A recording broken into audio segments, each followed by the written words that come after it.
I'm Mark. And I'm Josh. And this is Alter Ego Comics TV for the week of June 28th, 2017. And we've got some awesome stuff to talk about this week. This is one of those weeks where Josh and I have the same pick of the week. It is the undisputed champ this week, Batman Elmer Fudd, #1. This is a one-shot. This is one of the DC Warner Brothers crossovers, team-up books that has been coming out this month.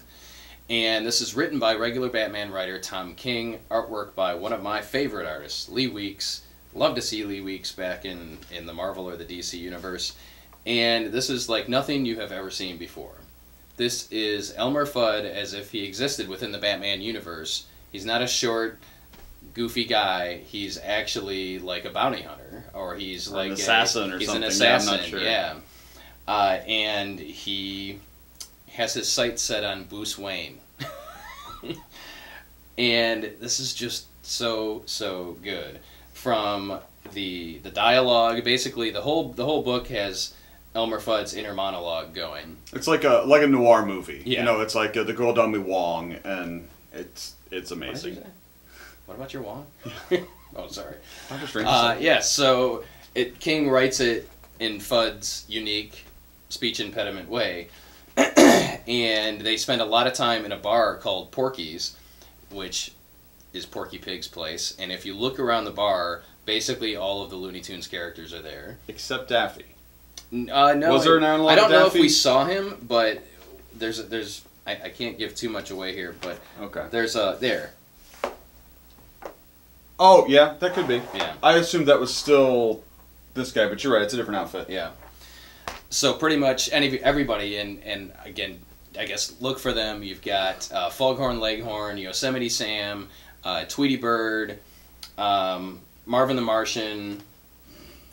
Who else? The band I think that's playing is WC and the Roadrunners. Mm-hmm. It's amazing. Yes. It's funny. It's poignant. It's surprisingly dramatic. Oh yeah. I mean, it's played entirely straight. The things are funny on a meta level because of our experience with the cartoons, but the actual story is a really solid noir kind of tale, and it's the best Batman story I've read in a long time. Wow. Yeah, including the current Batman. I really enjoyed it. Now, yes, Weeks does a phenomenal job on the artwork. This guy is amazing. He's been in comics for probably 30 years. If not more, and is still turning in incredible work. You look at a lot of artists that have been in the business for a long time, and their work has kind of deteriorated over time, whether it's because of physical limitations or who knows what, being out of practice. But Lee Weeks continues to turn in phenomenal artwork, and I love it when he draws Batman. There is a backup story in here, also written by Tom King, with artwork by Byron Vaughns, if that is your real name, sir. In the Looney Tunes style of artwork, and it's basically Bat Season versus Rabbit Season, and it's also funny. And normally I don't read the backup stuff if it's cartoony, but I read it this time, and I'm glad that I did. It was really good. So here's the bad news. This is already sold out at the distributor level. We're hoping for a second printing because I anticipate stores all across the country selling out of this on day one or within the first week. Because nobody really knew what to expect. So, hopefully you can grab one. If you don't, hopefully there'll be a second printing. But this is the best book this week, Batman Elmer Fudd. Oh, sorry. There's also another Looney Tunes DC crossover out this week, Jonah Hex, Yosemite Sam, written by Jimmy Palmiotti and Pat Metheny. No, and okay. Oh, that's the backup story. Mark Texeira does the artwork here, so it's old home week from the 80s and 90s over at DC. You've got Lee Weeks and Texeira doing the artwork. And Palmiotti wrote All-Star Western, or co-wrote All-Star Western, the most recent Jonah Hex series. Yeah. So. And the artwork on this looks phenomenal as well. If you like Tex's artwork, you'll definitely dig this. He did Ghost Rider, by the way. The Danny Ketch Ghost Rider. Yeah.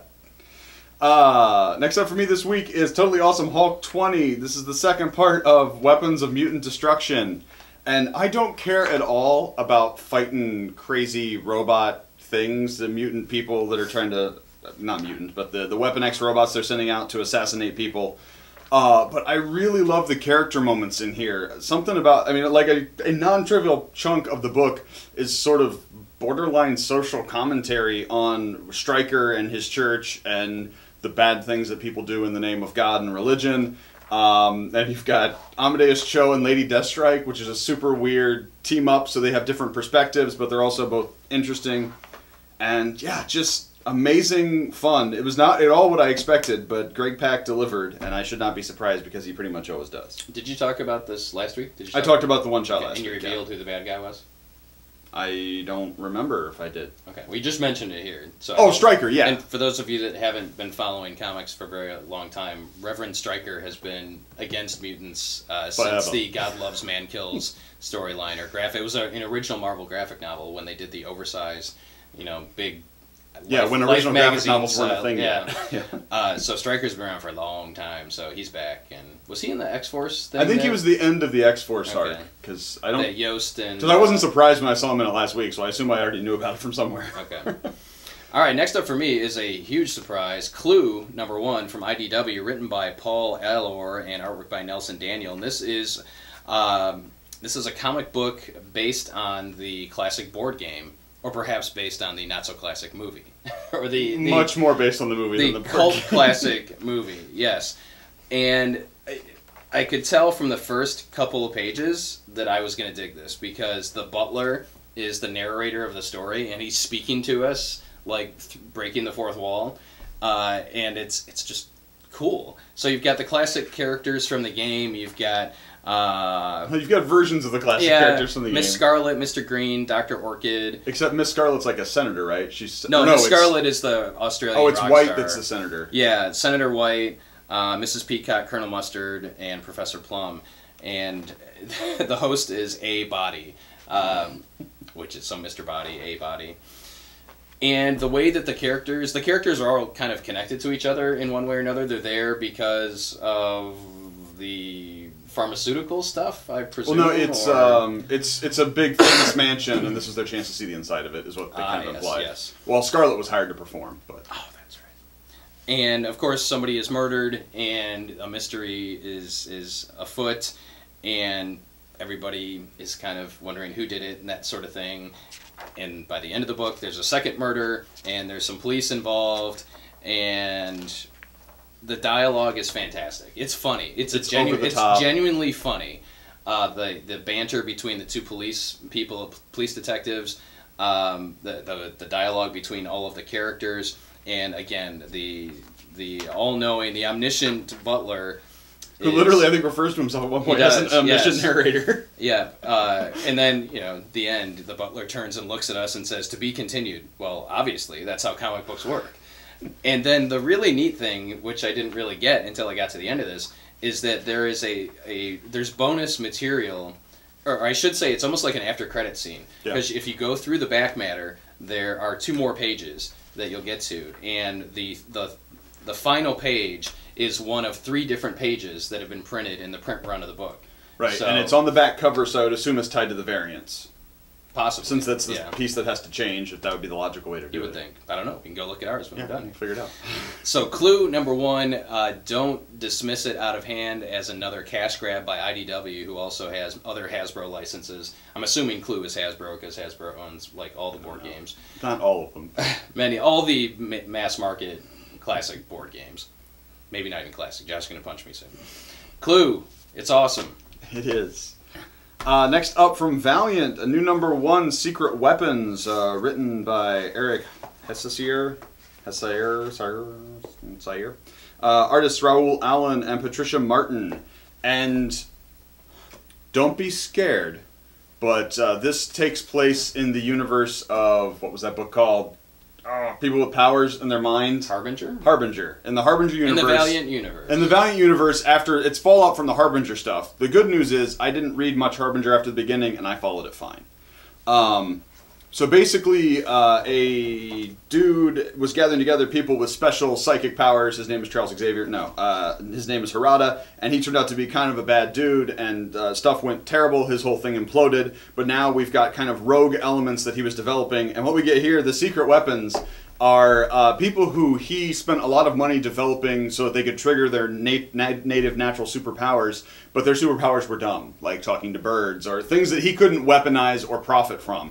So he spent too much money on them to just let them go, but he can't really do anything with them, so they all kind of lived in a group home. And now that his regime has fallen, it was a group home. They referred to it as a group home. I'm allowed to laugh. And now that his regime has fallen, they are sort of scattered to the wind, and something has begun hunting them. And it was a lot of fun. They did a great job characterizing these people enough that I cared pretty quickly whether or not they got murdered by the people going after them. It was good, it was suspenseful, fun superpowers, a lot of neat kind of character moments and relationship things, which is impressive, again, given that I have no history with most of these people. And just another solid book from Valiant. They're doing great work.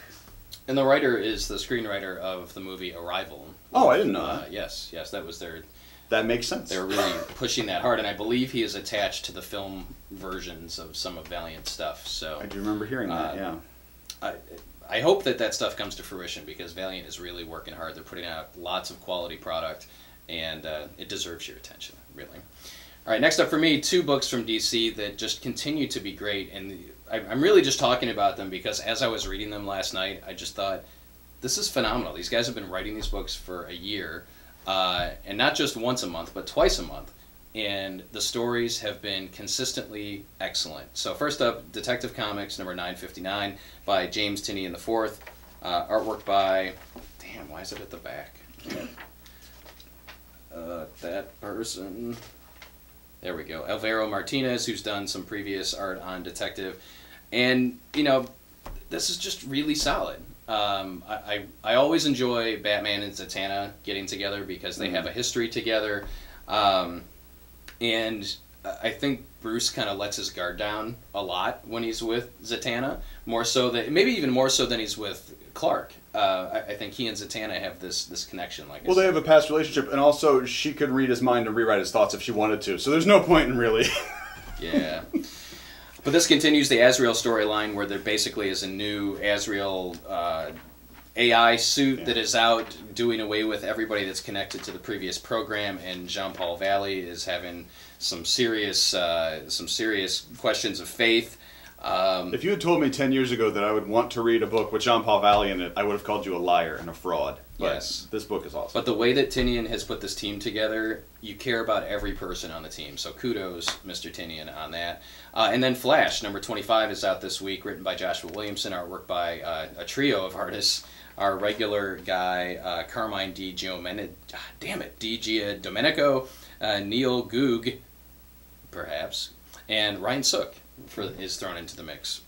And at first, I saw 3 artists, and I had my normal butt-clenching moment, but it actually works because the artists each do kind of a different part of the story that it logically There's time makes travel, sense. so yes. you have different time periods. And again, Williamson has just been batting 1,000 on this, and we get some excellent backstory and getting people up to speed on Eobard Thawne. If you're not really familiar with the character, if you've only seen him on the Flash TV show, or if you've only experienced him in what we've seen in Flash so far, there's a lot of good background on him. Dramatic moments, great dialogue, great artwork, just kudos again to DC is doing such an excellent job, and I think really it came down to, and maybe it came down to Jeff Johns meeting with everybody and kind of sharing his vision for what Rebirth was going to be like, but I have to think that the individual writers of the titles across the board and having that consistency has helped tremendously. Absolutely. Oh, and just to find, I'll throw this in. Wait, no. Is this my last one? Yes, it is. Okay. However you want to do it. Amazing Spider-Man, also number 29. I felt the same way about Amazing Spider-Man as I was reading that. Dan Slott has been weaving this story for years, and it shows. You know, it's probably Marvel's best book, I would say. Amazing Spider-Man has been consistently Marvel's best Over book. time? Yeah. Over time. It averages out, yeah. That you have a writer who's been able to tell a cohesive story, introducing new characters, getting us to care about those characters. When Spider-Man's been around for so long, that's no small feat. So, and this one especially is impressive because it's a tie-in to Secret Empire. Yeah. And it doesn't feel like it totally ties in. It makes sense how it's connected, and it helps Secret Empire. But it totally could not be a tie-in, and it would still flow the same way. Like it's it's a great example of tying into what the universe is doing without betraying what your own title is doing. Absolutely. Yeah. So, Amazing Spider-Man was excellent as well. Just great. Secret Empire, number 5. We've still got Andrea Sorrentino's art, which is freaking beautiful on this book. The story moves forward. We finally get to see something that has been teased for, what, close to a decade? These guys? When was that? There've been flashes forward. All right, so you know how sometimes writers or artists, probably a combination of both, drop in hints of future storylines, and a lot of times they don't get paid off at all, or they don't get paid off for years. There's something in here that's been teased in books at least as long as Brian Bendis has been writing the Avengers. There's been shots of things that were basically show me some evidence of that, because I don't remember. We'll find out later. But just great. Amazing character moments. We get the turn where we find out which of the core team is betraying Man, that us. hurt, man. It did, and I want to know Yeah, how. I know. We get to spend some time with the Odin son and see what it's like to be as screwed up as his life is right now. It's just amazing, and this book hurts. Like, it's like watching the freaking Shawshank Redemption. It's really heavy and brutal, and it hurts, but it's so well done. Josh and might cry. It's a really good book. I like it. I mean, can't think of a higher praise than being like the Shawshank Redemption. So hopefully we get an amazing ending to pay this off, but it is just great. Yeah, I mean, So for good. Marvel fans, we are neck deep in Marvel comics here. I mean, this is so good. Yeah. Yeah, the stuff. I mean, it was just, yeah. You get it. I just want to mention Saga for a quick second. Saga 44. Saga, God, Brian K. Vaughan is amazing, and Fiona Staples again. Same team, same writer, same artist for 44 issues over 5 years of telling the story of forbidden love, of Lambada, the forbidden dance, of Alana and Marco and Hazel, and then he throws monkey wrenches into things all the time. But this issue was fantastic. But really, I just wanted to bring it up because of the back matter and the letters pages. The last letter in here is from a guy named David in Los Angeles, and it's a very heartfelt letter and shows how comics can really help people through difficult times. And you hear about that a lot. At least I think we used to hear about that more than we hear about it today. But I think it really hits home for comic book fans and those of us that are attached to characters and universes and those sorts of things. I would first off encourage you to pick up Saga, because if you don't, I don't know what's wrong with you. But maybe just read the letters page when you go to your local comic shop. I'm sure they'll appreciate that. I don't know, and read that last letter, and it'll remind you, why we love this stuff and how these fictional characters can help us get through challenging times. Yeah. Just 2 quick hits for me, books that are still amazing. Dennis Hopeless's Jean Grey, number 3, gives us Jean talking to Namor and her quest to talk to people who've been affected by the Phoenix Force and find a way through it. Hopeless has a great feel for Namor. I don't know why. I don't remember him ever writing him meaningfully in the past. But that level of hubris and still epic competence. I mean, because Namor's a total dick. Like, he would not still be around if he wasn't amazingly good at being who he is. And his advice for Jean Grey is perfect. She gets a kind of shiny moment, and that's awesome. And Brian Bendis and David Marquez on Defenders number 2. Luke Cage, Jessica Jones, Iron Fist, Daredevil punching people together. That's all I want out of life. And in addition to all I want out of life, I also get another one of those in-universe things at the back. This is Joe Robertson. That would be Robbie's son, right? No, that's... Yes. Robbie Robertson is...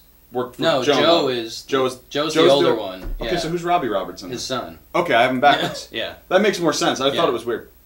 And it's Robbie writing about Daredevil and why the city, it's called Daredevil, the hero I need. But it was Joe Robbie Robertson. That was his nickname. Oh, was that his nickname? Robbie, Okay, that's but his what I'm son's thinking name of. is actual Robbie Robertson, I think. But what it really is Brian Bendis writing a love letter to Daredevil, and he wrote Daredevil for quite a good run a while back, and it's very touching. Matter of fact, is that Maliv's artwork? Yeah, that's from the Daredevil. Yeah. But yeah, so even their lesser titles that, not necessarily lesser, but titles that not as many people are reading, Marvel is still doing great work. So yeah, check it out. Yeah, so don't be hating on Marvel they're still putting out some really quality things. You can hate on things that Marvel's doing without hating on everything Marvel does, because even I can't ever think of a time where Marvel didn't have at least a few books that were really good. Oh yeah. I mean it's a wide range of. That's like saying I hate ABC. Right. I mean, there are shows on ABC I like, there are shows on ABC I don't like, but because ABC makes a choice doesn't mean everything at Marvel is. Steve Harvey's Thunderdome, for example. No. Is that actually a thing? It is a thing. So, for those of you that have been keeping score at home and using a calculator, this is the 300th episode of Alter Ego Comics TV. We've been doing this for, 8 years, give or take, more than that. We've been here in this location for 8 years, and we were doing it over at the old shop, too. Really? Okay. I think, yeah. My memory's not what it used to be. So, while this is the 300th episode of Alter Ego Comics TV, sadly, this is also the final episode of Alter Ego Comics TV. But wait. There's more. We're working on something new. So, what we're asking of you is to give us 2 weeks, and we'll be back with something new for you. So, stay tuned. Stay subscribed. Make sure you give this episode a thumbs up so it gets in front of more eyeballs. Post any comments or questions below. We'll be sure to get to them. And definitely come join our private Facebook group, Comics Are Awesome, where we continue the discussion about comics that are awesome. So thank you for watching us, whether you've only watched one episode or all 300 episodes, and we'll see you again in 2 weeks.